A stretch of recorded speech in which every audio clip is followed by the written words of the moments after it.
मेरे प्रिय आत्मन, प्रेम क्या है?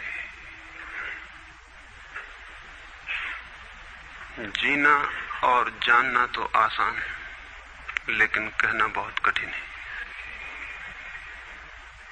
जैसे कोई मछली से पूछे कि सागर क्या है,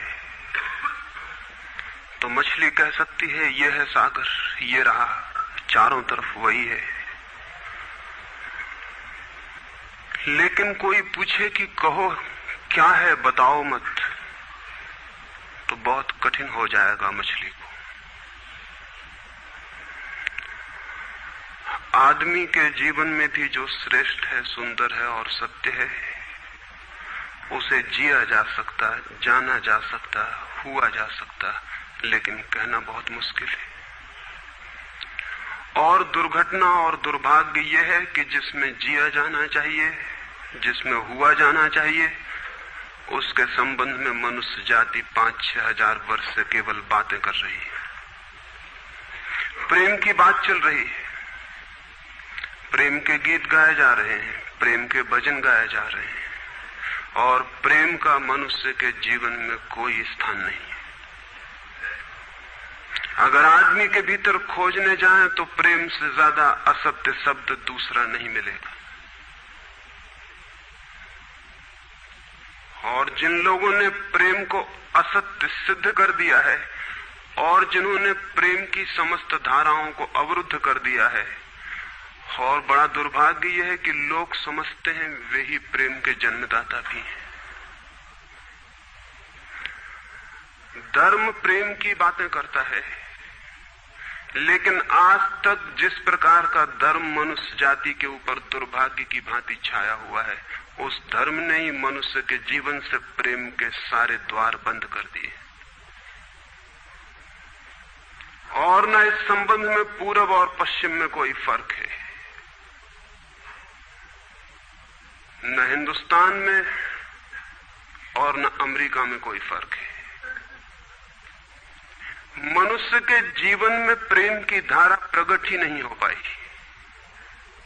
और नहीं हो पाई तो हम दोष देते हैं कि मनुष्य ही बुरा है, इसलिए नहीं प्रकट हो पाई। हम दोष देते हैं कि ये मन ही जहर है, इसलिए प्रकट नहीं हो पाई। मन जहर नहीं है,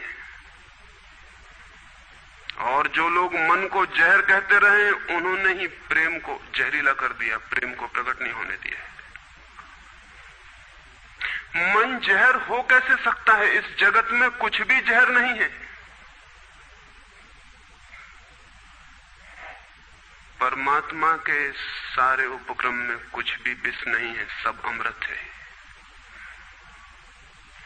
लेकिन आदमी ने सारे अमृत को जहर कर लिया है, और इस जहर करने में शिक्षक, साधु संत और तथाकथित धार्मिक लोगों का सबसे ज्यादा हाथ है। इस बात को थोड़ा समझ लेना जरूरी है, क्योंकि अगर ये बात दिखाई न पड़े तो मनुष्य के जीवन में कभी भी प्रेम भविष्य में भी नहीं हो सकेगा। क्योंकि जिन कारणों से प्रेम नहीं पैदा हो सका है, उन्हीं कारणों को हम प्रेम प्रकट करने के आधार और कारण बना रहे हैं। हालतें ऐसी हैं कि गलत सिद्धांतों को अगर हजारों वर्ष तक दोहराया जाए तो फिर हम ये भूल ही जाते हैं कि सिद्धांत गलत हैं, और दिखाई पड़ने लगता है कि आदमी गलत है, क्योंकि उन सिद्धांतों को पूरा नहीं कर पा रहा है। मैंने सुना है एक सम्राट के महल के नीचे से एक पंखा बेचने वाला गुजरता था और जोर से चिल्ला रहा था कि अनूठे और अद्भुत पंखे मैंने निर्मित किए हैं। ऐसे पंखे कभी भी नहीं बनाए गए, ये पंखे कभी देखे भी नहीं गए हैं। सम्राट ने खिड़की से झांक के देखा कि कौन है जो अनूठे पंखे ले आया। सम्राट के पास सब तरह के पंखे थे, दुनिया के कोने कोने में जो मिल सकते थे। और नीचे देखा, गलियारे में खड़ा हुआ एक आदमी, साधारण 2-2 पैसे के पंखे होंगे, और चिल्ला रहा है कि अनूठे, अद्वितीय। उस आदमी को ऊपर बुलाया और पूछा कि इन पंखों में क्या खूबी है, दाम क्या है इन पंखों के?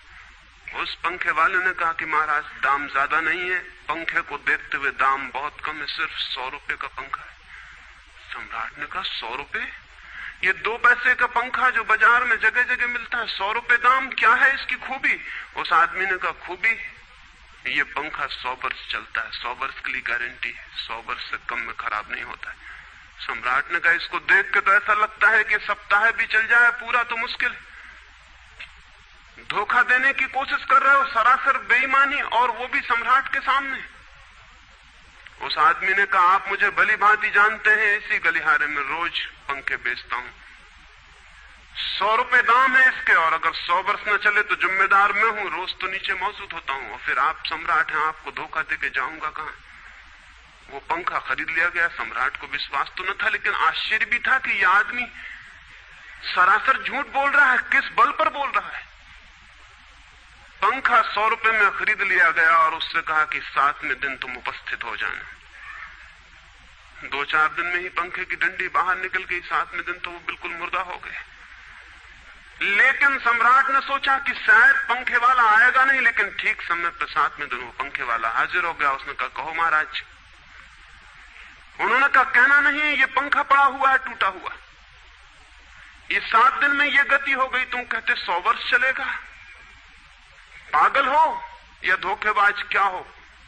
उस आदमी ने कहा कि मालूम होता है आपको पंखा जलना नहीं आता है, पंखा तो 100 वर्ष चलता ही, पंखा तो गारंटीड है, आप पंखा जलते कैसे थे।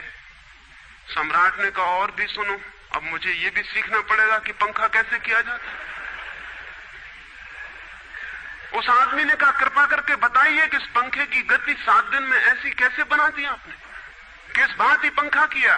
सम्राट ने पंखा उठा के करके दिखाया कि इस भांति मैंने पंखा किया है। उस आदमी ने कहा समझ गया, भूल, इस तरह पंखा नहीं किया जाता। सम्राट ने कहा और क्या रास्ता है पंखा जलने का। उस आदमी ने कहा पंखा पकड़िए सामने और सिर को हिलाइए, पंखा 100 वर्ष चलेगा, आप समाप्त हो जाएंगे लेकिन पंखा बचेगा। पंखा गलत नहीं है, आपके जलने का ढंग गलत है। यह आदमी पैदा हुआ है 5-6 हजार या 10,000 वर्ष की संस्कृति का, यह आदमी फल है, लेकिन संस्कृति गलत नहीं है, यह आदमी गलत है। आदमी मरता जा रहा है रोज, और संस्कृति की दुहाई चलती चली जाती है कि महान संस्कृति, महान धर्म, महान सब कुछ, और उसका ये फल है, आदमी उसी संस्कृति से गुजरा है और ये परिणाम है उसका। लेकिन नहीं, आदमी गलत है और आदमी को बदलना चाहिए अपने को। और कोई कहने की हिम्मत नहीं उठाता कि कहीं ऐसा तो नहीं है कि 10,000 वर्षों में जो संस्कृति और धर्म आदमी को प्रेम से नहीं भर पाए, वो संस्कृति और धर्म गलत हो। और अगर 10,000 वर्षों में आदमी प्रेम से नहीं भर पाया, तो आगे कोई संभावना है इसी धर्म और इसी संस्कृति के आधार पर कि आदमी कभी प्रेम से भर जाए। 10,000 वर्षों में जो नहीं हो पाया, वो आगे भी 10,000 वर्षों में होने वाला नहीं है, क्योंकि आदमी यही है, कल भी यही होगा। आदमी हमेशा से यही है और हमेशा यही होगा। और संस्कृति और धर्म जिनके हम नारे दिए चले जाते हैं, संतों और महात्माओं की जिनकी दुहाइयां दिए चले जाते हैं, सोचने के लिए हम तैयार नहीं कि कहीं हमारा बुनियादी चिंतन की दिशा ही तो गलत नहीं है। मैं कहना चाहता हूं कि वो गलत है, और गलत सबूत है ये आदमी। और क्या सबूत होता है? एक बीज को हम बोएं और फल जहरीले और कड़वे हों, तो क्या सब सिद्ध होता है? सिद्ध होता है कि वो बीज जहरीला और कड़वा रहा होगा। हालांकि बीज में पता लगाना मुश्किल है कि उससे जो फल पैदा होंगे वो कड़वे पैदा होंगे। बीज में कुछ खोजबीन नहीं की जा सकती। बीज को तोड़ो फोड़ो, कोई पता नहीं चल सकता कि इससे जो फल पैदा होंगे वो कड़वे होंगे। बीज को वो 100 वर्ष लग जाएंगे, वृक्ष होगा, बड़ा होगा, आकाश में फैलेगा, तब फल आएंगे और तब पता चलेगा कि वे कड़वे।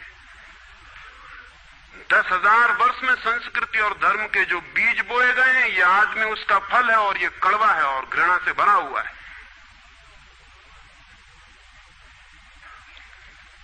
लेकिन उसी की दुहाई दिए चले जाते हैं हम और सोचते हैं उससे प्रेम हो जाएगा।